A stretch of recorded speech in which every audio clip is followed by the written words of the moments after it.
ಆತ್ಮೀಯರೇ ನಮಸ್ಕಾರ. ದೇವರಾಜ ಶಿವಪುರ ಯೂಟ್ಯೂಬ್ ಚಾನಲ್ಗೆ ಸ್ವಾಗತ. ಈ ಒಂದು ವಿಡಿಯೋದಲ್ಲಿ SATS ತಂತ್ರಾಂಶದಲ್ಲಿ ಅಳವಡಿಸಿರುವ ಸೇತುಬಂಧ ಮಾಡ್ಯೂಲ್ನಲ್ಲಿ ಮಾಹಿತಿಯನ್ನು ದಾಖಲಿಸುವ ಬಗ್ಗೆ ಅಂತ ಹೇಳಿ ಒಂದು ಆದೇಶ 10/6/2026ರಂದು DACRT ಇಂದ ಈ ಒಂದು ಆದೇಶ ಹೊರಬಿದ್ದಿದೆ. ಅಂದರೆ ಏನಪ್ಪಾ ಅಂತಂದರೆ, ಸೇತುಬಂಧ ಕಾರ್ಯಕ್ರಮವನ್ನು ನಾವು ಏನು ಮಾಡ್ತಾ ಇದ್ದೀವಿ ಅಂದರೆ ಪ್ರೀ ಟೆಸ್ಟ್ ಮತ್ತು ಪೋಸ್ಟ್ ಟೆಸ್ಟ್ಗೆ ಸಂಬಂಧಪಟ್ಟಂತ ಮಾಹಿತಿಯನ್ನ ನಾವು SATS ತಂತ್ರಾಂಶದಲ್ಲಿ ಅವುಗಳನ್ನು ಅಪ್ಲೋಡ್ ಮಾಡಬೇಕಾಗತ್ತೆ. ಪ್ರತಿಯೊಂದು ಫಲಿತಾಂಶವನ್ನು ಕೂಡ ನಾನು ಇದನ್ನ ಹಿಂದಿನ ವಿಡಿಯೋಗಳಲ್ಲಿಯೂ ಕೂಡ ನಾನು ಹೇಳಿದ್ದೆ. ಅದಕ್ಕೆ ಸಂಬಂಧಪಟ್ಟಂತೆ ಈ ಒಂದು ಸರ್ಕ್ಯುಲರ್ ಅನ್ನ ನೀಡಲಾಗಿದೆ. ಈ ಸರ್ಕ್ಯುಲರ್ ಅಲ್ಲಿ ಮುಖ್ಯವಾಗಿ ಒಂದು 3 ಅಂಶಗಳನ್ನ ನಾವು ಗಮನಿಸಬೇಕಾಗತ್ತೆ. ಅದರ ಜೊತೆಗೆ ಯಾವ ರೀತಿ SATS ತಂತ್ರಾಂಶದಲ್ಲಿ ಪ್ರೀ ಟೆಸ್ಟ್ ಪೋಸ್ಟ್ ಟೆಸ್ಟ್ಗೆ ಸಂಬಂಧಪಟ್ಟಂತ ಮಾಹಿತಿಯನ್ನು ಅಪ್ಲೋಡ್ ಮಾಡ್ತಕ್ಕಂಥದ್ದು ಎಂಬತಕ್ಕಂಥ ವಿಚಾರವನ್ನ ಈ ವಿಡಿಯೋದಲ್ಲಿ ತಿಳಿದುಕೊಳ್ತಕ್ಕಂಥ ಪ್ರಯತ್ನವನ್ನು ಮಾಡೋಣ. ಆತ್ಮೀಯರೇ, ನೀವಿನ್ನೂ ಕೂಡ ದೇವರಾಜ ಶಿವಪುರ ಯೂಟ್ಯೂಬ್ ಚಾನಲ್ಗೆ ಸಬ್ಸ್ಕ್ರೈಬ್ ಆಗಿಲ್ಲ ಅಂತ ಅಂದರೆ ಸಬ್ಸ್ಕ್ರೈಬ್ ಆಗಿ ಮತ್ತು ಈ ವಿಡಿಯೋವನ್ನು ಕೊನೆಯವರೆಗೂ ಕೂಡ ನೋಡಿ. ಯಾಕೆಂದರೆ ಈ ಶೈಕ್ಷಣಿಕ ಸರಣಿ ವಿಡಿಯೋಸ್ಗಳನ್ನು ನಾನು ನನ್ನ ಚಾನಲ್ನಲ್ಲಿ ಅಪ್ಲೋಡ್ ಮಾಡ್ತಾ ಇದ್ದೇನೆ. ನಾವು ಬೈಲಿಂಗ್ವಲ್ ಕ್ಲಾಸಸ್ಗಳಾಗಿರ್ಬೋದು, 6th ಮತ್ತು 7th ಮ್ಯಾಥಮೆಟಿಕ್ಸ್ ಆ್ಯಂಡ್ ಸೈನ್ಸಿಗೆ ಸಂಬಂಧಪಟ್ಟಂತೆ ಎಲ್ಲ ವಿಡಿಯೋಸ್ಗಳನ್ನು ಕೂಡ ನನ್ನ ಚಾನಲ್ನಲ್ಲಿ ನೀವು ವೀಕ್ಷಿಸ್ಬೋದಾಗಿದೆ. ಓಕೆ, ನಾನು ಈ ವಿಡಿಯೋವನ್ನು ಕಂಟಿನ್ಯೂ ಮಾಡ್ತಾ ಹೋಗೋಣ. ನೋಡಿ, ಆ ಒಂದು ಸರ್ಕ್ಯುಲರ್ನಲ್ಲಿ ಕೆಲವೊಂದು 3-4 ಅಂಶಗಳನ್ನು ಪ್ರಮುಖವಾಗಿ ತಿಳಿಸಲಾಗಿದೆ. ಏನು? ಸೇತುಬಂಧ ಉಪಕ್ರಮ. ಶಾಲೆಗಳಲ್ಲಿ ಈಗಾಗಲೇ ಸೇತುಬಂಧ ಉಪಕ್ರಮವನ್ನು ಪ್ರಾರಂಭಿಸಲಾಗಿದ್ದು, ಇದರ ಪೂರ್ವ ಪರೀಕ್ಷೆ ಮತ್ತು ಸಾಫಲ್ಯ ಪರೀಕ್ಷೆಗಳ ಶ್ರೇಣಿಗಳನ್ನು ಸ್ಯಾಪ್ ನಮೂನೆಗಳಾದ 4A 4B ಮತ್ತು 5A 5Bಗಳಲ್ಲಿ ದಾಖಲಿಸಲು ಸೂಚಿಸಲಾಗಿದೆ. ಸ್ಯಾಟ್ಸ್ ತಂತ್ರಾಂಶದಲ್ಲಿ ಮಾಡ್ಯೂಲ್ ಅಳವಡಿಕೆ ಅಂದರೆ SATS ತಂತ್ರಾಂಶದಲ್ಲಿ ಸೇತುಬಂಧ ಮಾಡ್ಯೂಲ್ಗಳನ್ನು ಸೃಜಿಸಲಾಗಿದ್ದು 4A 4B 5A 5B ನಮೂನೆಗಳನ್ನು ಅಳವಡಿಸಲಾಗಿದೆ ಇಲ್ಲಿ ಸ್ಯಾಟ್ಸ್ನಲ್ಲಿ. ನೋಡಿ, ಸೇತುಬಂಧ ಉಪಕ್ರಮದ ನಂತರ B ಶ್ರೇಣಿ ಪಡೆದ ವಿದ್ಯಾರ್ಥಿಗಳಿಗೆ ನಿರಂತರ ಪರಿಹಾರಾತ್ಮಕ ಕ್ರಮಗಳನ್ನು ಕೈಗೊಂಡು ಅಪೇಕ್ಷಿತ ಕಲಿಕಾ ಫಲಗಳ ಕಲಿಕೆಗೆ ಸೆಪ್ಟೆಂಬರ್ ಹಾಗೂ ಡಿಸೆಂಬರ್ ಅಂತ್ಯದಲ್ಲಿ ಮೌಲ್ಯಾಂಕನ ಮಾಡಲು 2 ಹಂತದ ಕಾಲಮಿತಿಯನ್ನು ನಿಗದಿಪಡಿಸಲಾಗಿದೆ. ಏನು? ಸಾಫಲ್ಯ ಪರೀಕ್ಷೆಯ ನಂತರದಲ್ಲಿ B ಶ್ರೇಣಿಯನ್ನು ಪಡೆದಂಥ ವಿದ್ಯಾರ್ಥಿಗಳಿಗೆ 2 ಹಂತದಲ್ಲಿ, ಯಾವುದು? ಸೆಪ್ಟೆಂಬರ್ ಮತ್ತು ಡಿಸೆಂಬರ್ ಹಂತದಲ್ಲಿ ಮೌಲ್ಯಮಾಪನವನ್ನು ಮಾಡಲಿಕ್ಕೆ ಅವಕಾಶ ನೀಡಲಾಗಿದೆ ಮತ್ತು ಆ ಮಾಹಿತಿಯನ್ನು ಕೂಡ ನಾವು SATS ನಲ್ಲಿ ಅಪ್ಲೋಡ್ ಮಾಡಬೇಕಾಗುತ್ತೆ. ಅದನ್ನು ನಾನು ಮುಂದೆ ತಿಳಿಸ್ತೀನಿ. ಇನ್ನೊಂದು ಬಹಳ ಪ್ರಮುಖವಾಗಿರ್ತಕ್ಕಂಥ ಮಾಹಿತಿಯನ್ನ ಎಲ್ಲ ಶಿಕ್ಷಕರು ಕೂಡ ಈ ಮಾಹಿತಿಯನ್ನ ಕಡ್ಡಾಯವಾಗಿ ಗಮನಿಸಬೇಕು. ಯಾವುದು? ಎಲ್ಲ ಶಿಕ್ಷಕರು 25-26ನೇ ಸಾಲಿನಲ್ಲಿ LBAಗೆ ನೀಡಿರುವ ಲಾಗಿನ್ ಕ್ರೆಡೆನ್ಷಿಯಲ್ಸ್ ಬಳಸಿಕೊಂಡು, ನಾವು ಇದುವರೆಗೂ ಕೂಡ LBA ಮಾರ್ಕ್ಸ್ಗಳನ್ನು ಎಂಟ್ರಿ ಮಾಡ್ತಾ ಇದ್ದು, ಪ್ರತಿಯೊಬ್ಬ ಶಿಕ್ಷಕರು ಕೂಡ ತಮ್ಮ ಇಂಡಿವಿಜುವಲ್ ಲಾಗಿನ್ ಅಲ್ಲಿ ಮಾಡ್ತಾ ಇದ್ರು ಮತ್ತು ಇಡೀ ಶಾಲೆಯ ಒಂದು ರಿಪೋರ್ಟ್ ಅನ್ನ ಮುಖ್ಯ ಶಿಕ್ಷಕರು ತಮ್ಮ ಲಾಗಿನ್ ಅಲ್ಲಿ ಜನರೇಟ್ ಮಾಡ್ತಾ ಇದ್ರು. ಸೊ ಆ ಲಾಗಿನ್ ಕ್ರೆಡೆನ್ಷಿಯಲ್ ಬಳಸಿಕೊಂಡು ತರಗತಿ ಹಾಗೂ ವಿಷಯಗಳಿಗೆ ಅನುಗುಣವಾಗಿ ಪೂರ್ವ ಪರೀಕ್ಷೆ ಮತ್ತು ಸಾಫಲ್ಯ ಪರೀಕ್ಷೆಗಳ ಶ್ರೇಣಿಗಳನ್ನು ಕಡ್ಡಾಯವಾಗಿ SATS ಸೇತುಬಂಧ ಮಾಡ್ಯೂಲ್ನಲ್ಲಿ ದಾಖಲಿಸಬೇಕು. LBA ಮಾರ್ಕ್ಸ್ಗಳನ್ನ ಎಂಟ್ರಿ ಮಾಡ್ತಾ ಇದ್ದೇವಲ್ಲ, ಆ ರೀತಿ KGD ನಂಬರ್ ಹಾಕಿ OTP ತಗೊಂಡು ಮಾಡಬೇಕಾಗತ್ತ. ನಾನು ಅದನ್ನು ಮುಂದೆ ಹೇಳ್ತೀನಿ. ಅದಕ್ಕಿಂತಲೂ ಮುಖ್ಯವಾಗಿ ಮುಖ್ಯ ಶಿಕ್ಷಕರ ಲಾಗಿನ್ನಲ್ಲಿ ಶಾಲೆಗಳ ಹಂತದಲ್ಲಿ ವರದಿ ಸೃಜಿಸಲು ಅವಕಾಶ ಕಲ್ಪಿಸಲಾಗಿದ್ದು ಅದನ್ನು ಸ್ಯಾಪ್ಗೆ ಅಳವಡಿಸಿಕೊಳ್ಳಬಹುದು. ಇದರಿಂದಾಗಿ ಮುಖ್ಯ ಶಿಕ್ಷಕರು ಮತ್ತು ಶಿಕ್ಷಕರು ಸ್ಯಾಪ್ ನಮೂನೆಗಳನ್ನು ಭೌತಿಕವಾಗಿ ದಾಖಲಿಸುವ ಹಾಗೂ ಮಾಹಿತಿ ಕ್ರೋಢೀಕರಣಕ್ಕಾಗಿ ಯಾವುದೇ ನಮೂನೆಗಳನ್ನು ಸೃಜಿಸುವ ಅಗತ್ಯವಿರುವುದಿಲ್ಲ. ಈ ಪಾಯಿಂಟ್ಸ್ ಅನ್ನು ಗಮನದಲ್ಲಿಟ್ಕೊಳ್ಳಿ. ಸೊ ಏನು ಮುಖ್ಯ ಶಿಕ್ಷಕರ ಲಾಗಿನ್ ನಲ್ಲಿ ನಮ್ಮ ಇಡೀ ಸ್ಯಾಪ್ ಜನರೇಟ್ ಆಗುತ್ತೆ, ಪ್ರೀ ಟೆಸ್ಟ್ ಅಂಡ್ ಪೋಸ್ಟ್ ಟೆಸ್ಟ್ದು. ಹಾಗಾಗಿ ಯಾವುದೇ ಭೌತಿಕ ದಾಖಲೆಗಳನ್ನ ಇಟ್ಕೊಳ್ತಕ್ಕಂಥ ಅವಶ್ಯಕತೆ ಇಲ್ಲ ಅಂತಕ್ಕಂಥದ್ದನ್ನ ಈ ಸರ್ಕ್ಯುಲರ್ ಮುಖ್ಯವಾಗಿ ಹೇಳ್ತಿದೆ. ಎಲ್ಲ ಮಾಹಿತಿಗಳನ್ನು ಕೂಡ ನಾವು ಈ 25/6/2026 ಅಪ್ಲೋಡ್ ಮಾಡಬೇಕಾಗುತ್ತೆ. ಹಾಗಾಗಿ ಯಾವುದೇ ಭೌತಿಕ ದಾಖಲೆಗಳನ್ನ ಇಡ್ತಕ್ಕಂಥ ಅವಶ್ಯಕತೆ ಇಲ್ಲ. ಯಾಕೆಂದ್ರೆ ಅಲ್ಲೇ ರಿಪೋರ್ಟ್ ಜನರೇಟ್ ಆಗಿ ಬರುತ್ತೆ. 2 ಕೆಲಸ ಶಿಕ್ಷಕರಿಗೆ ಆಗಬಾರ್ದು, ಹೊರೆ ಕಡಿಮೆ ಆಗಲಿ ದೃಷ್ಟಿಯಿಂದ ಇಲಾಖೆ ಈ ತೀರ್ಮಾನವನ್ನು ತೆಗೆದುಕೊಂಡಿದೆ. ಈಗ ನಾವು ಮುಂದಿನ ಏನಪ್ಪಾ ಅಂದ್ರೆ ಯಾವ ರೀತಿ ಇದನ್ನ ಅಪ್ಲೋಡ್ ಮಾಡ್ತಕ್ಕಂಥದ್ದು SATS ತಂತ್ರಾಂಶದಲ್ಲಿ ಅಂತಕ್ಕಂಥದ್ದನ್ನ ನೇರವಾಗಿ ಡೆಮೋದ ಮೂಲಕ ವಿಡಿಯೋದಲ್ಲಿ ನೋಡ್ತಾ ಹೋಗೋಣ. ನೋಡಿ, ನಾವು ಹೇಗೆ ಕ್ರೋಮನ್ನು ಓಪನ್ ಮಾಡ್ತೀವಿ. ಕ್ರೋಮನ್ನು ಓಪನ್ ಮಾಡಿ LBA ಲಾಗಿನ್, LBA ನೋಡಿ ಇಲ್ಲಿ ಬಂದಿದೆ, LBA ಲಾಗಿನ್ ಅನ್ನೋದ್ರ ಮೇಲೆ ಕ್ಲಿಕ್ ಮಾಡ್ತೀವಿ. LBA ಲಾಗಿನ್ ಅಂತ ಹೇಳಿ ಕ್ಲಿಕ್ ಮಾಡಿದಂಥ ಒಂದು ಸಂದರ್ಭದಲ್ಲಿ department of primary and secondary education STS karnataka.gov.in ಅಂತೇಳಿ ಬರ್ತಾ ಇದೆ. ಕೆಳಗಡೆ ಲೆಸನ್ ಬೇಸ್ಡ್ ಅಸೆಸ್ಮೆಂಟ್ ಮೆಟೀರಿಯಲ್ ಅಂತ ಬರುತ್ತೆ. ನೀವು ಈ ಮೆಟೀರಿಯಲ್ ಅನ್ನೋದ್ರ ಮೇಲೆ ಕ್ಲಿಕ್ ಮಾಡೋದು ಬೇಡ. ಇಲ್ಲಿ SATS karnataka.gov.in ಅಂತೇಳಿ ಬರುತ್ತೆ. ಸೈನ್ ಇನ್ ಅಂತ ಇದೆಯಲ್ಲ, ಆ ಸೈನ್ ಇನ್ ಅನ್ನೋದ್ರ ಮೇಲೆ ಕ್ಲಿಕ್ ಮಾಡಿ.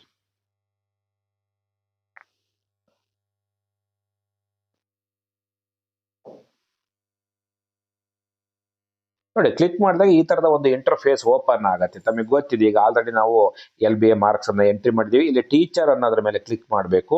ಯಾವಾಗ ಮುಖ್ಯ ಶಿಕ್ಷಕರು ತಮ್ಮ ಲಾಗಿನ್ ನಲ್ಲಿ ರಿಪೋರ್ಟ್ ಅನ್ನು ಜನರೇಟ್ ಮಾಡ್ಬೇಕಾದ್ರೆ SATS ಯೂಸರ್ ಅನ್ನೋದ್ರ ಮೇಲೆ ಕ್ಲಿಕ್ ಮಾಡಿ ನಾವು SATS ಯೂಸರ್ ಐಡಿ ಇದೆಯಲ್ಲ ಅದನ್ನ ಎಂಟ್ರಿ ಮಾಡಿ ಅವ್ರು ಲಾಗಿನ್ ಆಗಬೇಕಾಗುತ್ತೆ. ಆದ್ರೆ ಟೀಚರ್ಸ್ ಪ್ರತಿಯೊಬ್ಬರು ಕೂಡ ಅವರವರ ಸಬ್ಜೆಕ್ಟ್ಗಳನ್ನ ಎಂಟ್ರಿ ಮಾಡಿದರೆ ಸಾಕು. ಸೊ ಟೀಚರ್ಸ್ ಅನ್ನೋದ್ರ ಮೇಲೆ ನಾವು ಕ್ಲಿಕ್ ಮಾಡ್ತೀವಿ. ಟೀಚರ್ಸ್ ಅನ್ನೋದ್ರ ಮೇಲೆ ಕ್ಲಿಕ್ ಮಾಡ್ತೀವಿ. ನೋಡಿ, ಈ ರೀತಿ ರೆಡ್ ಮಾರ್ಕ್ ಬರುತ್ತೆ. ಎಂಟರ್ ಯೂಸರ್ ನೇಮ್ ಅಂದ್ರೆ ಪ್ರತಿಯೊಬ್ಬ ಶಿಕ್ಷಕ ಅವರ KJD ನಂಬರ್ ಅನ್ನು ಎಂಟ್ರಿ ಮಾಡ್ತಾರೆ. ಎಂಟ್ರಿ ಮಾಡಿ ಸೆಂಡ್ OTP ಅನ್ನೋದ್ರ ಮೇಲೆ ಕ್ಲಿಕ್ ಮಾಡ್ತಾರೆ. ಸೆಂಡ್ OTP ಅನ್ನೋದ್ರ ಮೇಲೆ ಕ್ಲಿಕ್ ಮಾಡಿದಾಗ ಈ ರೀತಿಯ 6 ಡಿಜಿಟ್ಸ್ ಒಂದು OTP ಬರುತ್ತೆ. ನಾವು ಬಂದಂತ OTP ಅನ್ನ ಏನ್ ಮಾಡ್ತೀವಿ, ಇದಕ್ಕೆ ಎಂಟ್ರಿ ಮಾಡ್ತೀವಿ. ಎಂಟ್ರಿ ಮಾಡಿ ವೆರಿಫೈ OTP ಅನ್ನೋದ್ರ ಮೇಲೆ ಕ್ಲಿಕ್ ಮಾಡಬೇಕು. ಈ ರೀತಿಯ ಒಂದು ಇಂಟರ್ಫೇಸ್ ಓಪನ್ ಆಗುತ್ತೆ. ನಾವು ಲಾಗಿನ್ ಆದಂಥ ಒಂದು ಸಂದರ್ಭದಲ್ಲಿ student achievement tracking system Karnataka lesson plan assessments ಅಂತ ಹೇಳಿ ಬರುತ್ತೆ. ಇಲ್ಲಿ ಶಿಕ್ಷಕರ ಹೆಸರು ಬರುತ್ತೆ, ಇಲ್ಲಿ ಶಿಕ್ಷಕರ ಹೆಸರು ಬರುತ್ತೆ, ಟೈಮಿಂಗ್ಸ್ ಬರುತ್ತೆ. ನೀವು ನೋಡಿ, ಮೇಲ್ಭಾಗದಲ್ಲಿ ತಾವು ಗಮನಿಸ್ತಾ ಇದ್ದೀರಿ, ಮೇಲ್ಭಾಗದಲ್ಲಿ 3 ಗೆರೆಗಳಿರುತ್ತೆ. ಆ 3 ಗೆರೆಗಳ ಮೇಲೆ ನಾವು ಕ್ಲಿಕ್ ಮಾಡ್ತಾ ಹೋಗೋಣ. ಕ್ಲಿಕ್ ಮಾಡಿದಂಥ ಒಂದು ಸಂದರ್ಭದಲ್ಲಿ ನೋಡಿ ಈ ರೀತಿ ಕಾಣುತ್ತೆ. ಮೇಲ್ಭಾಗದಲ್ಲಿ teacher profile, lesson plan, assessment, LBA, assessment entry report, bridge course ಅಂತ. ನಮಗೆ ಈಗ ಬೇಕಾಗಿರ್ತಕ್ಕಂಥದ್ದು ಇದು ಬ್ರಿಡ್ಜ್ ಕೋರ್ಸ್. ಈ ಬ್ರಿಡ್ಜ್ ಕೋರ್ಸ್ ಅನ್ನೋದ್ರ ಮೇಲೆ ನಾನು ಕ್ಲಿಕ್ ಮಾಡ್ತೀನಿ. ಕ್ಲಿಕ್ ಮಾಡಿ ಸ್ವಲ್ಪ ಹಿಂಗೆ ಸ್ಕ್ರೋಲ್ ಮಾಡಿದರೆ ಎಡಭಾಗಕ್ಕೆ ಈ ರೀತಿಯ ಒಂದು ಸ್ಕ್ರೀನ್ ಓಪನ್ ಆಗುತ್ತೆ. ಆ ಸ್ಕ್ರೀನ್ ಮೇಲೆ ನೀವು ಟಚ್ ಮಾಡಿ. ಟಚ್ ಮಾಡಿದಾಗ ಇಲ್ಲಿ ಮೀಡಿಯಂ ಇದೆ, ಸೆಲೆಕ್ಟ್ ಮೀಡಿಯಂ. ಕನ್ನಡ ಮತ್ತು ಇಂಗ್ಲಿಷ್ ಮೀಡಿಯಂ ಇದ್ರೆ ಎರಡೂ ಕೂಡ ಸೆಲೆಕ್ಟ್ ಆಗುತ್ತೆ. ಮೀಡಿಯಂ ಅನ್ನೋದ್ರ ಮೇಲೆ ಕ್ಲಿಕ್ ಮಾಡಿ. ಈ ಕಡೆ ಸೆಲೆಕ್ಟ್ ಕ್ಲಾಸ್, ನೀವು ಯಾವ ಕ್ಲಾಸಿಂದ ಮಾಡ್ತೀವಿ ಅದನ್ನ ಕ್ಲಿಕ್ ಮಾಡಿ. ಈ ಕಡೆ ಸೆಲೆಕ್ಟ್ ಗ್ರೂಪ್ ಅಂತೇಳಿ ಬರುತ್ತೆ. ನೀವು LPS ಆಗಿದ್ರೆ ಕನ್ನಡ ಮತ್ತು ಇಂಗ್ಲಿಷ್ ಬರುತ್ತೆ. HPS ಆಗಿದ್ರೆ ಕೆಳಭಾಗದಲ್ಲಿ ಇದೆಯಲ್ಲ ಕನ್ನಡ, ಇಂಗ್ಲಿಷ್, ಹಿಂದಿ ಅಂತೇಳಿ ಅದರ ಮೇಲೆ ಕ್ಲಿಕ್ ಮಾಡ್ಬೇಕಾಗ್ತದೆ. ನೋಡಿ, ಇದನ್ನು ಈ ಸರ್ಕಲ್ ಮೇಲೆ ಕ್ಲಿಕ್ ಮಾಡಬೇಕು, ಅದನ್ನು ತೆಗೆದುಕೊಳ್ಳುತ್ತೆ. ತೆಗೆದುಕೊಂಡ ನಂತರದಲ್ಲಿ ಈ ಕಡೆ ನೀವು ಯಾವ ಸಬ್ಜೆಕ್ಟ್ ಇಂದ ಎಂಟ್ರಿ ಮಾಡ್ತೀರಾ ಆ ಸಬ್ಜೆಕ್ಟ್ ಅನ್ನ ಕ್ಲಿಕ್ ಮಾಡಬೇಕಾಗತ್ತೆ. ಇಲ್ಲಿ ಡೇಟ್ ಅಂತ ಇದೆ, ಡೇಟ್ ಕ್ಲಿಕ್ ಮಾಡಿದಾಗ ಕ್ಯಾಲೆಂಡರ್ ಓಪನ್ ಆಗುತ್ತೆ. ನಿಮ್ಗೆ ಯಾವ ಡೇಟ್ ಅಲ್ಲಿ ಪ್ರೀ ಟೆಸ್ಟ್ ಮಾಡಿದ್ರ ಅದನ್ನ ಸೆಲೆಕ್ಟ್ ಮಾಡ್ಕೊಂಡು ಸೆಟ್ ಅನ್ನೋದ್ರ ಮೇಲೆ ಕ್ಲಿಕ್ ಮಾಡಿ. ಆ ನಂತರದಲ್ಲಿ ಈ ಸರ್ಚ್ ಬಟನ್ ಮೇಲೆ ನಾವು ಕ್ಲಿಕ್ ಮಾಡಬೇಕು. ನೋಡಿ, ಈ ರೀತಿ ಸರ್ಚ್ ಬಟನ್ ಮೇಲೆ ಕ್ಲಿಕ್ ಮಾಡಿದಾಗ ಈ ರೀತಿ ನೋಡಿ ಸಬ್ಜೆಕ್ಟ್ ಹೆಸರು ಬಂತು. ಇಲ್ಲಿ ಪಕ್ಕದಲ್ಲಿ ವಿದ್ಯಾರ್ಥಿಗಳ ಹೆಸರು ಬಂದಿದೆ. ಇಲ್ಲಿ ಪಕ್ಕದಲ್ಲಿ ವಿದ್ಯಾರ್ಥಿಗಳ ಹೆಸರು ಇರುತ್ತೆ.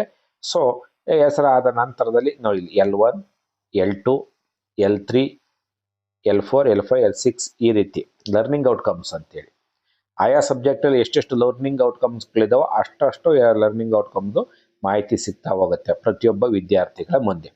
ನೋಡಿ, ಇಲ್ಲಿ ನಾವೇನು ಮಾಡ್ತೀವಿ, ಈಗ ನಾನು ಯಾವುದೋ ಒಬ್ಬ ವಿದ್ಯಾರ್ಥಿ ಹೆಸರು ಈ ಭಾಗದಲ್ಲಿ ಡಿಸ್ಪ್ಲೇ ಆಗ್ತಾ ಇರುತ್ತೆ. ನಾನು ಇಲ್ಲಿ ತೋರಿಸ್ತಾ ಇಲ್ಲ ಅಷ್ಟೇನೆ.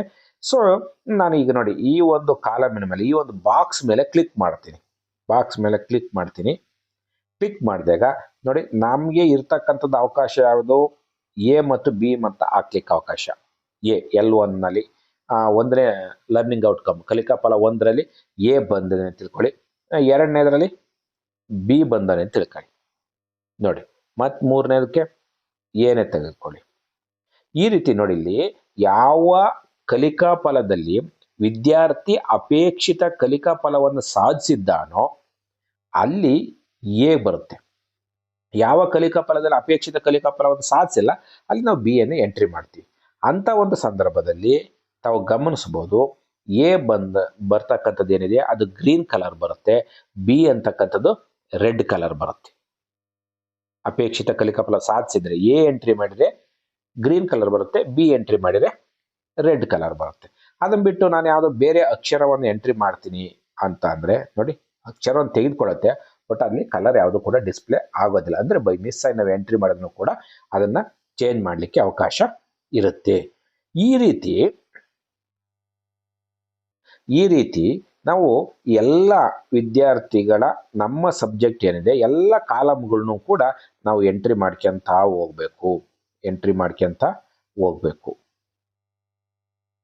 ತಮಗೆ ಗೊತ್ತಿರಲಿ, 1, 2, 3, 4 ಮೊದಲ 4 ಕಲಿಕಾ ಫಲಗಳೇನಿದಾವೆ ಅವು FLNಗೆ ಸಂಬಂಧಪಟ್ಟಂಥದ್ದು. ಲ್ಯಾಂಗ್ವೇಜ್ ಮತ್ತು ಮ್ಯಾಥಮೆಟಿಕ್ಸ್ ಅಲ್ಲಿ ಈ ಗಮನದಾಗಿರಲಿ, ಅವು FLNಗೆ ಸಂಬಂಧಪಟ್ಟಿರ್ತಕ್ಕಂಥ ಕಲಿಕಾ ಫಲಗಳಾಗಿರುತ್ತವೆ. ಈ ರೀತಿ ನಾವು ಎನ ಬಿನ ಅಂತೇಳಿ ಹಾಕ್ಯಂತ ಹೋಗ್ತೀವಿ. ಅದು ನಿರೀಕ್ಷಿತ ಕಲಿಕಾ ಫಲವನ್ನು ಎ ಆಗಿದ್ರೆ ಅದು ಗ್ರೀನ್ ಕಲರ್ ಬರುತ್ತೆ, ಬಿ ಆಗಿದ್ರೆ ರೆಡ್ ಕಲರ್ ಬರುತ್ತೆ. ಇದಾದ ನಂತರದಲ್ಲಿ ಫಾರ್ ಎಕ್ಸಾಂಪಲ್ ನಾನು ಪ್ರೀ ಟೆಸ್ಟ್ ಎಲ್ಲದನ್ನೂ ಕೂಡ ಎಂಟ್ರಿ ಮಾಡಿದೆ ಅಂತ ತಿಳ್ಕೊಳ್ಳಿ. ಎಂಟ್ರಿ ಮಾಡಿದಂಥ ಸಂದರ್ಭದಲ್ಲಿ ನಾವು ಸೇವ್ ಬಟನ್ ಮೇಲೆ ಕ್ಲಿಕ್ ಮಾಡಬೇಕು.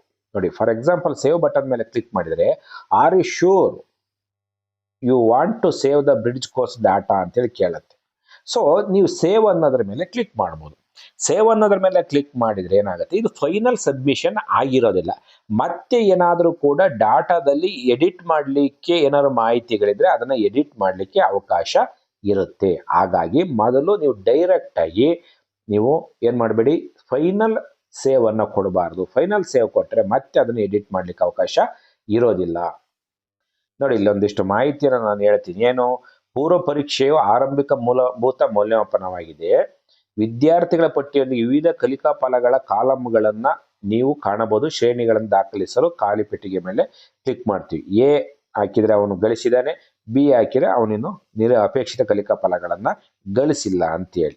ಸೊ ಇಲ್ಲಿ ನಾವು ಇದೇ ಅಂಶವನ್ನು ನಾನು ಆಗಲೇ ಹೇಳಿದ್ದು, ಸೇವ್ ಆಸ್ ಡ್ರಾಫ್ಟ್. ಫಾರ್ಮ್ ಅನ್ನು ಲಾಕ್ ಮಾಡದೆಯೇ ನೀವು ದಾಖಲಿಸಿದ ಮಾಹಿತಿಯನ್ನು ಉಳಿಸಲು ನಾವು ಇನ್ನೂ ಅದನ್ನು ಪೂರ್ಣ ಪ್ರಮಾಣದಲ್ಲಿ ಫೈನಲ್ ಸಬ್ಮಿಷನ್ ಕೊಡ್ತಲ್ಲ, ಪುಟದ ಕೆಳಭಾಗಕ್ಕೆ ಸ್ಕ್ರಾಲ್ ಮಾಡಿ ಸೇವ್ ಬಟನ್ ಅನ್ನು ಕ್ಲಿಕ್ ಮಾಡಿ ನಾನು ತೋರಿಸ್ತೀವಿ. ಸೇವ್ ಬಟನ್ನ are you sure you want to save the bridge course data ಅಂತ ಹೇಳಿ ಕೇಳುತ್ತೆ. ನಾವು ಸೇವ್ ಅನ್ನೋದ್ರ ಮೇಲೆ ಕ್ಲಿಕ್ ಮಾಡ್ಬೋದು. ಆಗ saved successfully you can still edit ಅಂತೇಳಿ ಬರುತ್ತೆ. ಸೇವ್ ಅನ್ನೋದ್ರ ಮೇಲೆ ಕ್ಲಿಕ್ ಮಾಡಿದರೆ saved successfully you can still edit ಅಂತೇಳಿ ಸೇವ್ ಆಗಿದೆ. ಬಟ್ ಮಾಹಿತಿ ಏನಾದರೂ ಕೂಡ ಎಡಿಟ್ ಮಾಡಲಿಕ್ಕೆ ಏನಾದರೂ ಇದ್ದರೆ ನೀವು ಅದನ್ನು ಎಡಿಟ್ ಮಾಡಲಿಕ್ಕೆ ಅವಕಾಶ ಇನ್ನೂ ಕೂಡ ಇರುತ್ತೆ. ಸೊ ಅಂತಿಮಗೊಳಿಸಿ ಫ್ರೀಸ್ ಮಾಡ್ತಕ್ಕಂಥದ್ದು. ನೋಡಿ, ನಾವೆಲ್ಲದೂ ಕೂಡ ಹೌದು ನಾನೆಲ್ಲ ಸೇವ್ ಮಾಡಿದೆ, ಆಮೇಲೆ ಎಲ್ಲದೂ ಕೂಡ ನೋಡಿದೆ, ಎಲ್ಲದೂ ಕೂಡ ಕರೆಕ್ಟ್ ಆಗಿದೆ, ಅಪ್ ಟು ಡೇಟ್ ಅಂತ ಅನ್ನಿಸಿದಂಥ ಸಂದರ್ಭದಲ್ಲಿ ಎಲ್ಲ ಪೂರ್ವ ಪರೀಕ್ಷೆಯ ಮಾಹಿತಿ ನಿಖರ ಮತ್ತು ಪೂರ್ಣಗೊಂಡ ನಂತರ ಹಸಿರು ಬಣ್ಣದ ಫೈನಲ್ ಸೇವ್ ಪಕ್ಕದಲ್ಲಿ ಹಸಿರು ಬಣ್ಣದ ಫೈನಲ್ ಸೇವ್ ಇದೆಯಲ್ಲ, ಫೈನಲ್ ಸೇವ್ ಬಟನ್ ಕ್ಲಿಕ್ ಮಾಡಿ. ಈ ಪ್ರಕ್ರಿಯೆಯನ್ನು ಬದಲಾಯಿಸಲು ಸಾಧ್ಯವಿಲ್ಲ. ಫೈನಲ್ ಸಬ್ಮಿಷನ್ ಕೊಟ್ಟ ನಂತರ ಮತ್ತೊಮ್ಮೆ ಮಾಹಿತಿಯನ್ನು ಎಡಿಟ್ ಮಾಡಲಿಕ್ಕೆ ಸಾಧ್ಯ ಇರೋದಿಲ್ಲ. ಒಮ್ಮೆ ಅಂತಿಮಗೊಳಿಸಿದ ನಂತರ this record is frozen, no further changes allowed. ಈ ದಾಖಲೆಯನ್ನು ಫ್ರೀಸ್ ಮಾಡಲಾಗಿದೆ, ಮುಂದಿನ ಯಾವುದೇ ಬದಲಾವಣೆಗಳಿಗೆ ಅವಕಾಶವಿಲ್ಲ ಎಂಬ ಗುಲಾಬಿ ಬಣ್ಣದ ಬ್ಯಾನರ್ ಕಾಣಿಸಿಕೊಳ್ಳುತ್ತದೆ ಮತ್ತು ಇನ್ಪುಟ್ ಬಾಕ್ಸ್ಗಳು ಲಾಕ್ ಆಗ್ತವೆ. ಗುಲಾಬಿ ಬಣ್ಣದ ಈ ಮಾಹಿತಿ ಡಿಸ್ಪ್ಲೇ ಆಗುತ್ತೆ ಮತ್ತು ಎಲ್ಲ ಬಾಕ್ಸ್ಗಳು ಏನಿದೆ ಅದು ಫ್ರೀಸ್ ಆಗಿಬಿಡುತ್ತೆ. ನೋಡಿ, ಮೇಲ್ಭಾಗದಲ್ಲಿ ನಾನು ಪ್ರೀ ಟೆಸ್ಟ್ ಮಾಹಿತಿ ಏನಿದೆ ಅದನ್ನೆಲ್ಲದನ್ನು ಕೂಡ ಸೇವ್ ಮಾಡಿದೆ. ನಂತರ ಫೈನಲ್ ಸಬ್ಮಿಷನ್ ಅನ್ನು ಕೊಟ್ಟೆ, ನಂದು ಪ್ರೀ ಟೆಸ್ಟ್ದು ಮಾಹಿತಿ ಮುಗೀತು. ಆಯಿತು, ನೆಕ್ಸ್ಟ್ ತಾವು ಗಮನಿಸ್ತಾ ಇದ್ದೀರಿ, ಪೋಸ್ಟ್ ಟೆಸ್ಟ್ 5B ಇಲ್ಲಿ ಕಾಣ್ತಾ ಇದೆಯಲ್ಲ, ವ್ಯೂ ಓನ್ಲಿ ಅಂತ ಇದೆ. ಇದ್ರ ಮೇಲೆ ಕ್ಲಿಕ್ ಮಾಡ್ತೀವಿ ಯಾವಾಗ ನಾವು ಪೋಸ್ಟ್ ಟೆಸ್ಟ್ ಮಾಡಿದಂಥ ಒಂದು ಸಂದರ್ಭದಲ್ಲಿ. ಪೋಸ್ಟ್ ಟೆಸ್ಟ್ ಅನ್ನೋದ್ರ ಮೇಲೆ ನಾವು ಕ್ಲಿಕ್ ಮಾಡಿದಾಗ ನೋಡಿ, ಆ ಪೋಸ್ಟ್ ಟೆಸ್ಟಲ್ಲೂ ಕೂಡ ಈ ರೀತಿ ವಿದ್ಯಾರ್ಥಿಗಳ ಹೆಸರು ಬರುತ್ತೆ. ವಿದ್ಯಾರ್ಥಿಗಳ ಹೆಸರು ಬಂದು ಪಕ್ಕದಲ್ಲಿ ಏನಾಗುತ್ತೆ, ಇಲ್ಲಿ ಕೂಡ ಲರ್ನಿಂಗ್ ಔಟ್ಕಮ್ಸ್ಗಳ ಕಾಲಮ್ಗಳು ಏನಾಗ್ತಾ ಹೋಗ್ತವೆ, ಡಿಸ್ಪ್ಲೇ ಆಗ್ತಾ ಹೋಗುತ್ತೆ. ಇಲ್ಲಿ ಕೂಡ ಡಿಸ್ಪ್ಲೇ ಆಗುತ್ತೆ. ಯಾಕೆಂದರೆ ಬಾಕ್ಸ್ಗಳು ಬರ್ತವೆ ಮೇಲ್ಗಡೆ. ನಾವು ಸಬ್ಮಿಟ್ ಅನ್ನು ಕೊಟ್ಟರೆ, ಪ್ರೀ ಟೆಸ್ಟ್ದ ಮಾಹಿತಿಯನ್ನು ಸಬ್ಮಿಟ್ ಕೊಟ್ಟರೆ ಇಲ್ಲಿಯೂ ಕೂಡ ಬಾಕ್ಸ್ಗಳು ಬರ್ತಾ ಹೋಗ್ತವೆ. ಅದ್ರ ಬಗ್ಗೆ ತಿಳಿಯೋಣ. ನೋಡಿ, ಏನು ನೆಕ್ಸ್ಟ್ ಸ್ಟೆಪ್ ಏನಪ್ಪ, 5B ಮಾಹಿತಿ ಪೂರ್ವ ಪರೀಕ್ಷೆನ ಅಂತಿಮಗೊಳಿಸಿದ ನಂತರ ನೀವು ಸಾಫಲ್ಯ ಪರೀಕ್ಷೆಯ ಹಂತಕ್ಕೆ ಮುಂದುವರಿಯಬಹುದು. Tab post test 5B tab ಮೇಲೆ ನಾವು ಕ್ಲಿಕ್ ಮಾಡ್ತೀವಿ. ಕ್ಲಿಕ್ ಮಾಡಿ ತೋರಿಸಿದಲ್ಲ ಆ ರೀತಿ. ನೋಡಿ, ಷರತ್ತುಬದ್ಧ ಲಾಕಿಂಗ್ ಅನ್ನು ಅರ್ಥ ಮಾಡಿಕೊಳ್ಳಿ. Understand conditional locking. ಸಮಯವನ್ನು ಉಳಿಸಲು ಸಿಸ್ಟಮ್ ಸ್ವಯಂಚಾಲಿತವಾಗಿ ಪೂರ್ವ ಪರೀಕ್ಷೆ ಮಾಹಿತಿಯನ್ನು ಇಲ್ಲಿಗೆ ತರುತ್ತದೆ. ನಾವು ಏನು ಪ್ರೀ ಟೆಸ್ಟ್ ಅಲ್ಲಿ ಎಂಟ್ರಿ ಮಾಡಿದ್ವೋ ಅದೆಲ್ಲ ಮಾಹಿತಿ ಪೋಸ್ಟ್ ಟೆಸ್ಟ್ ದ ಟ್ಯಾಬ್ ಅನ್ನ ಓಪನ್ ಮಾಡಿದಾಗ ಅದು ಡಿಸ್ಪ್ಲೇ ಆಗುತ್ತೆ. ಡಿಸ್ಪ್ಲೇ ಆದಾಗ ಲಾಕ್ ಆದ ಸೆಲ್ಗಳು ಅಂದ್ರೆ ವಿದ್ಯಾರ್ಥಿಯು ಈ ಹಿಂದೆ ಯಾವ ಕಲಿಕಾ ಫಲದಲ್ಲಿ ಎ ಶ್ರೇಣಿಯನ್ನು ಪಡೆದಿದ್ದಾನೋ, ಅರ್ಥ ಮಾಡ್ಕೊಳ್ಳಿ, ಈ ಹಿಂದೆ ಪ್ರೀ ಟೆಸ್ಟ್ ಅಲ್ಲಿ ಅವನು ಎ ಶ್ರೇಣಿಯನ್ನ ಪಡೆದಿದ್ರೆ ಆ ಸೆಲ್ಗಳು, ಸೆಲ್ ಅಂದ್ರೆ ಬಾಕ್ಸ್ ಇದೆಯಲ್ಲ, ಬಾಕ್ಸ್, ಆ ಸೆಲ್ಗಳು CELL ಸೆಲ್ ಅಂತ ಕರಿತೀವಿ, ಆ ಬಾಕ್ಸ್ಗಳು, ಆ ಸೆಲ್ಗಳು ಸ್ವಯಂಚಾಲಿತವಾಗಿ ಬೂದು ಬಣ್ಣಕ್ಕೆ ತಿರುಗಿ ಲಾಕ್ ಆಗುತ್ತವೆ. ಆ ಕಲಿಕಾ ಫಲಕ್ಕೆ ಮತ್ತೆ ಪರೀಕ್ಷಿಸುವ ಅಗತ್ಯ ಇರುವುದಿಲ್ಲ. ನೋಡಿ, ನಾವೇನು ಪ್ರೀ ಟೆಸ್ಟ್ ಅಲ್ಲಿ ಎಂಟ್ರಿ ಮಾಡಿರ್ತಕ್ಕಂಥ ಮಾಹಿತಿ ಪೋಸ್ಟ್ ಟೆಸ್ಟ್ ಟ್ಯಾಬ್ ಅನ್ನ ಓಪನ್ ಮಾಡಿದಾಗ ಡಿಸ್ಪ್ಲೇ ಆಗುತ್ತೆ. ಆದರೆ ಯಾವ ಕಲಿಕಾ ಫಲದಲ್ಲಿ ವಿದ್ಯಾರ್ಥಿ ಎ ಶ್ರೇಣಿಯನ್ನ ಪಡೆದಿದ್ದಾನೋ ಆ ಸೆಲ್, ಆ ಬಾಕ್ಸು ಫ್ರೀಸ್ ಆಗಿರುತ್ತೆ. ಅದಕ್ಕೆ ಮತ್ತೆ ಎಂಟ್ರಿ ಮಾಡ್ತಕ್ಕಂಥ ಅವಶ್ಯಕತೆ ಅಥವಾ ಮೌಲ್ಯಮಾಪನ ಮಾಡ್ತಕ್ಕಂಥ ಅವಶ್ಯಕತೆ ಇರೋದಿಲ್ಲ. ಬದಲಾಯಿಸಬಹುದಾದ ಸೆಲ್ಗಳು, ನೋಡಿ, ಬದಲಾಯಿಸಬಹುದಾದ ಸೆಲ್ಗಳು ಯಾವುವು? ವಿದ್ಯಾರ್ಥಿಯು ಈ ಹಿಂದೆ ಬಿ ಶ್ರೇಣಿ ಪಡೆದಿದ್ದ ಸೆಲ್ಗಳಲ್ಲಿ ಅಥವಾ ಹಿಂದಿನ ಹಂತದಲ್ಲಿ ಸಂಪೂರ್ಣವಾಗಿ ಮೌಲ್ಯಮಾಪನ ಮಾಡದ ವಿದ್ಯಾರ್ಥಿಗಳಿಗೆ ಮಾತ್ರ ನೀವು ಶ್ರೇಣಿಗಳನ್ನು ದಾಖಲಿಸಲು ಸಾಧ್ಯವಾಗುತ್ತದೆ. ಪ್ರೀ ಟೆಸ್ಟ್ ಅಲ್ಲಿ ಬಿ ಶ್ರೇಣಿಯನ್ನು ಪಡೆದಂತ ವಿದ್ಯಾರ್ಥಿಗಳ ಮಾಹಿತಿಯನ್ನು ಮಾತ್ರ ಇಲ್ಲಿ ಎಂಟ್ರಿ ಮಾಡಲಿಕ್ಕೆ ಅವಕಾಶ ಆಗತ್ತೆ. ನೋಡಿ, ನವೀಕರಿಸಿದ ಶ್ರೇಣಿಗಳು. ನೋಡಿ, ಇಲ್ಲಿ ಏನು ಶ್ರೇಣಿಗಳನ್ನ ನವೀಕರಿಸಿ, ಏನು ನವೀಕರಿಸಿದ ಶ್ರೇಣಿಗಳನ್ನು ದಾಖಲಿಸಿ. ವಿದ್ಯಾರ್ಥಿ ಸುಧಾರಣೆ ಕಂಡಿದ್ದರೆ ಬಿ ಇಂದ ಎಗೆ ಬದಲಾಯಿಸಿ. ಯಾವ ಕಾಲಂ ಬಿ ಇರುತ್ತೆ ಅದನ್ನ ಮಾತ್ರ ಎಡಿಟ್ ಮಾಡ್ಲಿಕ್ಕೆ ಅವಕಾಶ ಇರುತ್ತೆ. ಹೌದು, ಅವನು ಪೋಸ್ಟ್ ಟೆಸ್ಟ್ ಅಲ್ಲಿ ಅವನು ಸುಧಾರಣೆ ಬಿ ಇಂದ ಎಗೆ ಬಂದಾನೆ ಅಂದ್ರೆ ಆ ಎಗೆ ಬದಲಾಯಿಸಿ, ಅಥವಾ ಇನ್ನೂ ಬೆಂಬಲದ ಅಗತ್ಯವಿದ್ದರೆ ಬಿ ಅನ್ನ ಹಾಗೆ ಉಳಿಸ್ತೀವಿ. ಮತ್ತೆ ಸೇಮ್ ಉಳಿಸಿ ಮತ್ತು ಅಂತಿಮಗೊಳಿಸಿ ಅಂತ ಮೂರರಲ್ಲಿ ವಿವರಿಸಿದ ಅದೇ ಉಳಿಸುವ ಪ್ರಕ್ರಿಯೆ ಅಂದ್ರೆ ಸೇವ್ ಅಂತ ಹೇಳಿ ಕೊಡ್ತೀರಿ ಕರಡಾಯಿಗೊಳಿಸೋದಕ್ಕೆ. ಆ ನಂತರ ಸೇವ್ ಅನ್ನ ಕೊಟ್ಟ ನಂತರದಲ್ಲಿ ಸಾಫಲ್ಯ ಪರೀಕ್ಷೆ ಮಾಹಿತಿಯನ್ನು ಕಾಯಮಾಗಿ ಲಾಕ್ ಮಾಡಲು ಫೈನಲ್ ಸೇವ್ ಕ್ಲಿಕ್ ಮಾಡ್ತೀವಿ. ಸೇಮ್ ಪ್ರೀ ಟೆಸ್ಟ್ ಅಲ್ಲಿ ಮಾಡಿದಂಗೆ ಸೇವ್ ಕೊಡಿ. ಸೇವ್ ಕೊಟ್ಟಾಗ ಅದನ್ನ ಇನ್ನೂ ಎಡಿಟ್ ಮಾಡ್ಲಿಕ್ಕೆ ಅವಕಾಶ ಇರುತ್ತೆ. ಎಸ್, ನಾನು ಮಾಡಿರೋದೆಲ್ಲ ಕರೆಕ್ಟ್ ಅಂತಂದಾಗ ನೀವು ಫೈನಲ್ ಸಬ್ಮಿಷನ್ ಕೊಡಬಹುದು. ಅದಾದ ನಂತರದ ನಾವು 2 ಹಂತದಲ್ಲಿ ಮೌಲ್ಯಮಾಪನ ಮಾಡ್ತೀವಿ ಅಂತ ಹೇಳಿ ಮಾಡಬೇಕು ಅಂತ ಹೇಳಿದ್ವಿ, ಸೆಪ್ಟೆಂಬರ್ ಮತ್ತು ಡಿಸೆಂಬರ್. ನೋಡಿ, ಮೇಲ್ಗಡೆದು ಪ್ರೀ ಟೆಸ್ಟ್ ಆಯ್ತು, ಪೋಸ್ಟ್ ಟೆಸ್ಟ್ ಆಯ್ತು, ಈಗ ಸೆಪ್ಟೆಂಬರ್ ಬಂತು. ಸೆಪ್ಟೆಂಬರ್ ಬಂದಾಗ ನಾವಿಲ್ಲಿ ಸೆಪ್ಟೆಂಬರ್ ಅನ್ನೋದ್ರ ಮೇಲೆ ಕ್ಲಿಕ್ ಮಾಡಿ ಮೌಲ್ಯಮಾಪನವನ್ನು ಮಾಡ್ತೀವಿ. ಹೇಗೆ? ಸೇಮ್ ಅದೇ ರೀತಿ. ನೋಡಿ, ಇಲ್ಲಿಯೂ ಕೂಡ ಸೆಪ್ಟೆಂಬರ್ ಅನ್ನೋದ್ರ ಮೇಲೆ ಕ್ಲಿಕ್ ಮಾಡಿದಾಗ ಇಲ್ಲಿ ವಿದ್ಯಾರ್ಥಿಗಳ ಹೆಸರುಗಳು ಡಿಸ್ಪ್ಲೇ ಆಗ್ತವೆ. ವಿದ್ಯಾರ್ಥಿಗಳ ಹೆಸರುಗಳು ಡಿಸ್ಪ್ಲೇ ಆಗ್ತವೆ, ಈ ರೀತಿ ಡಿಸ್ಪ್ಲೇ ಆಗ್ತವೆ. ಇಲ್ಲಿ L1 L2 ಇಲ್ಲೂ ಕೂಡ ಸೆಲ್ಗಳು ಓಪನ್ ಆಗ್ತವೆ. ಯಾಕೆಂದ್ರೆ ನಾವು ಇಲ್ಲಿ ಯಾಕೆ ಬಾಕ್ಸ್ ತರ ಬರ್ತಾ ಇಲ್ಲ ಅಂತ ಅಂದ್ರೆ ಪ್ರೀ ಟೆಸ್ಟ್ ಮಾಹಿತಿಯನ್ನ ನಾವು ಏನ್ ಮಾಡಿಲ್ಲ, ಎಂಟ್ರಿ ಮಾಡಿಲ್ಲ. ಹಾಗಾಗಿ ಇಲ್ಲಿ ಈ ತರ ಬರುತ್ತೆ. ಇಲ್ಲೂ ಕೂಡ ಬಾಕ್ಸ್ಗಳು ಪ್ರೀ ಟೆಸ್ಟ್ ಅಲ್ಲಿ ಬಂದಂಗೆ ಬಾಕ್ಸ್ಗಳು ಬರ್ತವೆ. ಯಾವ ಮತ್ತೆ ನಾವು ಪೋಸ್ಟ್ ಟೆಸ್ಟ್ ಅಲ್ಲೂ ಕೂಡ ಬಿ ಬಂದನಿದ್ದಾನೆ, ಅವುಗಳನ್ನ ಮಾತ್ರ ಇಲ್ಲಿ ಎಂಟ್ರಿ ಮಾಡ್ಲಿಕ್ಕೆ ಅವಕಾಶ ಇರುತ್ತೆ. ಎಲ್ಲವೂ ಇಲ್ಲ, ಮತ್ತೆ ಮಾಹಿತಿ ಎಲ್ಲದೂ ಕೂಡ ಇಲ್ಲಿ ಡಿಸ್ಪ್ಲೇ ಆಗುತ್ತೆ. ಪ್ರೀ ಟೆಸ್ಟ್ ಅಲ್ಲಿ ಕೊಟ್ಟಂತ ಮಾಹಿತಿ, ಅದಾದ ನಂತರದಲ್ಲಿ ಪೋಸ್ಟ್ ಟೆಸ್ಟ್ ಅಲ್ಲಿ ಏನು ಅಪ್ಡೇಟ್ ಮಾಡಿದ್ದು ಆ ಮಾಹಿತಿ ಎಲ್ಲ ಸೇರಿ ನಾವು ಎಲ್ಲ ಎ ಕೊಟ್ಟಿರ್ತಕ್ಕಂಥ ಬಾಕ್ಸ್ಗಳೆಲ್ಲ ಫ್ರೀಸ್ ಆಗಿರ್ತವೆ. ನಾವು ಅದನ್ನು ಎಡಿಟ್ ಮಾಡ್ಲಿಕ್ಕೆ ಆಗೋದಿಲ್ಲ. ಬಿ ಕೊಟ್ಟಿರ್ತಕ್ಕಂಥ ಬಾಕ್ಸ್ಗಳು ಏನಾಗುತ್ತೆ, ಎಡಿಟ್ ಮಾಡ್ಲಿಕ್ಕೆ ಅವಕಾಶ ಇರುತ್ತೆ. ಒಂದು ವೇಳೆ ಆ ವಿದ್ಯಾರ್ಥಿ ಸೆಪ್ಟೆಂಬರ್ ತಿಂಗಳಿನಲ್ಲಿ ಅಪೇಕ್ಷಿತ ಕಲಿಕಾ ಫಲಗಳನ್ನು ಸಾಧಿಸಿದ್ರೆ ಅವನನ್ನು ಹೇಗೆ ತರಲಿಕ್ಕೆ ಅವಕಾಶ ಇರುತ್ತೆ. ಸೇಮ್ ಯಾಸ್ ಪ್ರೊಸೀಜರ್ ಡಿಸೆಂಬರ್ನಲ್ಲಿ ಕೂಡ, ಇದು ಕೂಡ ಡಿಸೆಂಬರ್ನಲ್ಲಿ ಏನೇ ಕಾಣ್ತಾ ಇದೆಯಲ್ಲ, ಈ ಟ್ಯಾಬ್ ಅನ್ನು ಓಪನ್ ಮಾಡ್ತೀವಿ. ಓಪನ್ ಮಾಡಿ ಇದೇ ತರ ಮಾಹಿತಿಯನ್ನ ಮುಂದುವರಿಸ್ತೀವಿ. ಆಮೇಲೆ ನೀವು ಇನ್ನೊಂದು ಮಾಹಿತಿಯನ್ನ ಗಮನಿಸಬಹುದು. ನಾವು ಯಾವ ಸಬ್ಜೆಕ್ಟ್ ಅನ್ನು ಓಪನ್ ಮಾಡ್ಕೊಂಡಿರ್ತೀವಿ ಆ ಸಬ್ಜೆಕ್ಟ್ನ ಮೇಲ್ಭಾಗದಲ್ಲಿಯೇ ನಾವು ಗಮನಿಸ್ತಾ ಇದ್ದೀವಿ. ಸಬ್ಜೆಕ್ಟ್ನ ಮೇಲ್ಭಾಗದಲ್ಲಿಯೇ ವೀವ್ ಆಲ್ LOs, ನಾವು ಕಲಿಕಾ ಫಲಗಳನ್ನು ಏನು ಇಲಾಖೆ ನಿಗದಿಪಡಿಸಿರ್ತಕ್ಕಂಥದ್ದನ್ನ ನಾವು ನೋಡಿದೀವಿ, ಅದರ ಮೇಲೆ ಕ್ಲಿಕ್ ಮಾಡಿದ್ರೆ ಸಾಕು, ಆ ಸಬ್ಜೆಕ್ಟ್ನ ಎಲ್ಲ ಕಲಿಕಾ ಫಲಗಳು ಕೂಡ ಇಲ್ಲಿ ಡಿಸ್ಪ್ಲೇ ಆಗುತ್ತೆ. ಈ ಮಾಹಿತಿಯನ್ನು ಕೂಡ ನೋಡಬಹುದು. ಆದ್ಮೇಲೆ ಇದಿಷ್ಟು ಮಾಹಿತಿ ಸೇತುಬಂಧಕ್ಕೆ ಸಂಬಂಧಪಟ್ಟಂತ ಮಾಹಿತಿನಿ SATS ತಂತ್ರಾಂಶದಲ್ಲಿ ಅಳವಡಿಸ್ತಕ್ಕಂಥ ಮಾಹಿತಿಗೆ ಸಂಬಂಧಪಟ್ಟಂತ ವಿಡಿಯೋ ಇದಾಗಿತ್ತು. ನೀವು ಇದುವರೆಗೂ ಕೂಡ ದೇವರಾಜ ಸೂಪರ್ ಯೂಟ್ಯೂಬ್ ಚಾನಲ್ಗೆ ಸಬ್ಸ್ಕ್ರೈಬ್ ಆಗಿಲ್ಲ ಅಂದ್ರೆ ಸಬ್ಸ್ಕ್ರೈಬ್ ಆಗಿ, ವಿಡಿಯೋ ಇಷ್ಟ ಆದರೆ ಲೈಕ್ ಮಾಡಿ, ಇದರ ಲಿಂಕ್ ಅನ್ನು ನಿಮ್ಮ ಸ್ನೇಹಿತರಿಗೆ ಮತ್ತು ಬಂಧು ಮಿತ್ರರಿಗೆ ಶೇರ್ ಮಾಡಿ. ಧನ್ಯವಾದಗಳು.